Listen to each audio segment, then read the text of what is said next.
نحمده ونصلي على رسوله الكريم اما بعد فاعوذ باللہ من الشیطان الرجیم بسم اللہ الرحمن الرحیم۔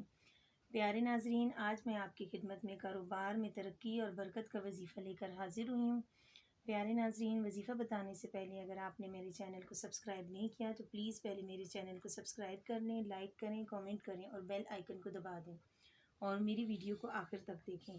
یہ آیت پارہ نمبر 28 سورہ طلاق کی آیت نمبر 2 کے آخر سے شروع ہوتی ہے اور آیت نمبر 3 کی ابتدا ہے۔ وَمَن يَتَّقِ اللَّهَ يَجْعَل لَّهُ مَخْرَجًا وَيَرْزُقْهُ مِنْ حَيْثُ لَا يَحْتَسِبُ۔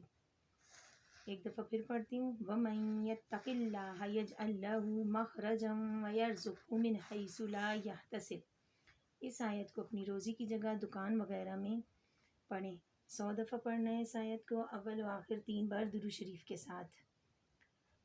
انشاءاللہ تعالیٰ اللہ پاک آپ کی روزی میں برکت عطا فرمائیں گے اور غیب کے خزانوں سے آپ کی مدد فرمائیں گے۔ اور جو کوئی ڈرتا ہے اللہ پاک سے، وہ اس کے لیے نکلنے کا راستہ بنا دیتا ہے اور وہ اس کو ایسی جگہ سے روزی دیتا ہے جہاں سے اس کو گمان بھی نہیں ہوتا۔ مطلب یہ ہے کہ ہر مشکل و مصیبت سے نکلنے کا راستہ اللہ تعالیٰ نکال دیں گے۔ اللہ کا ڈر تمام خزانوں کی کنجی ہے اور تمام کامیابیوں کا ذریعہ ہے۔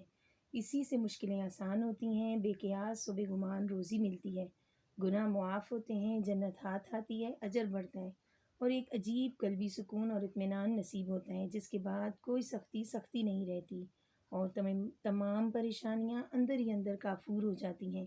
ایک حدیث میں ہے، رسول اللہ صلی اللہ علیہ وآلہ وسلم نے فرمایا، اگر تمام دنیا کے لوگ اس آیت کو پکڑ لیں تو ان کو یہ کافی ہو جائے۔ پیارے ناظرین، ویڈیو پوری دیکھنے کا شکریہ۔ آپ سے گزارش ہے کہ میرے چینل کو زیادہ سے زیادہ سبسکرائب کریں، لائک کریں، کامنٹ کریں۔ اب اجازت دیں اس دعا کے ساتھ کہ اللہ پاک آپ کو اور مجھے دنیا اور آخرت کی بھلائیاں عطا کرے۔ آمین، فی امان اللہ۔